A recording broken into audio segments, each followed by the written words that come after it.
I'll be around. I knew just what to say. R&B music, it's the root.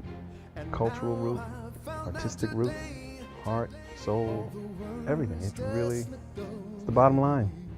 But I know there's always a change. I know a tiny sparkle remains, and sparks turn. Rhythm and blues were so strong that it carried me through good and bad times. But I know you know, whenever you want me, I'll be there. My father introduced me to it all. He was the one who told me that when you hear a record, you know it's class when it has strings in it. He loved Nat King Cole. Nat King Cole's my favorite singer too. And you always heard his violins behind his beautiful rhythm. And he says, that's when it's finished. Whenever you call me, I'll be there. I'll be around. I didn't gravitate to anything in life like I did to that, with the exception of my beautiful wife. Good evening, ladies and gentlemen. Please give a warm welcome to Porter Carroll, Jr.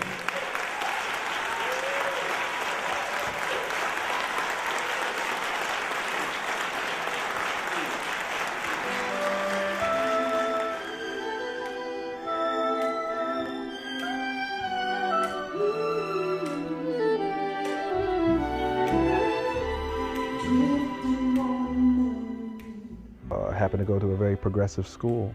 In the majority of the country, in most of the country, you were busing black children into white neighborhoods.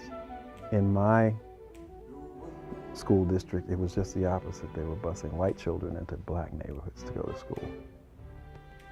What does that do? It's a completely different dynamic. I was exposed to both sides of the American experience, which allowed me to dream in a different way than many of my African-American brothers and sisters around the country were. I was taken on a field trip to the New York Philharmonic, and I really didn't have much interest in it.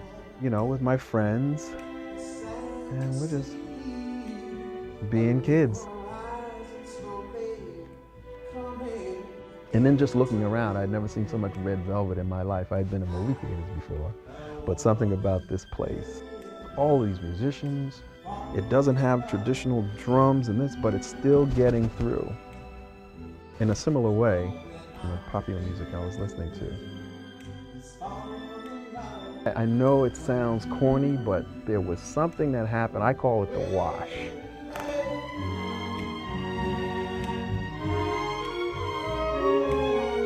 The symphony hit a crescendo, and it was like, whoa. Something got through to me. But it was very remote. It was almost like I found out something that I couldn't tell anybody. It wasn't quote unquote cool.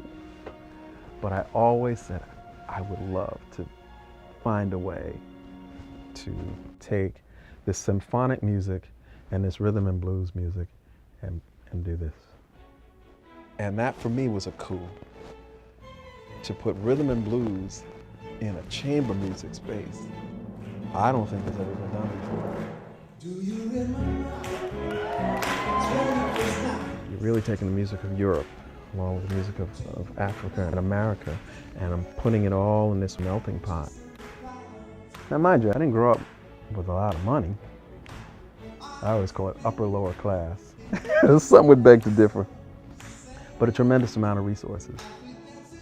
Black artists had trouble owning property in Manhattan and surrounding areas. This particular place that I lived allowed black folks to own property. Roy Campanella lived right around the corner from me. Cab Calloway lived right up the street. Gordon Parks. Ossie Davis and Ruby Dee lived very close. Sidney Poitier lived in a few towns over. So I had all of these highly successful African-American professionals, and in the arts in particular, that were looking at you, or was going to school with their children. So it set the bar pretty high, putting me in a position to really see the arts happening at the highest level. I could actually get to it. What am I going to do with that? It created this challenge of, what am I going to do? What's my contribution going to be?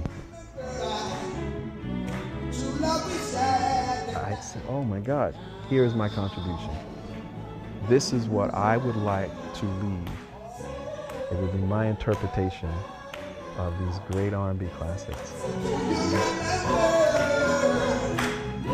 I would hope that people would say, yeah, that's unique to him. I think it speaks to us politically, it speaks to us artistically. You have the beautiful melodies. That's what I really like, is that it highlighted the melodies of these songs and the harmonies in these songs that often gets dismissed because of the beat. So it's an homage, in a sense, to R&B music by saying it's more than just the beat. By putting that in a symphonic frame, it allowed that to fly.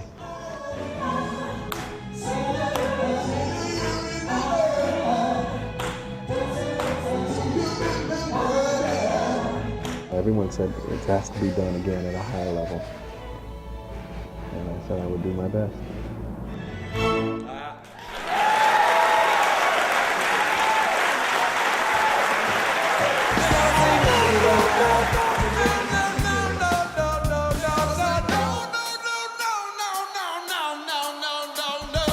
Porter, who plays percussion, he's just, he fronted the band Atlantic Starr back in the 80s. He's a lead singer unto himself and a great energy. Porter Carroll is came up in the R&B world, and another great singer.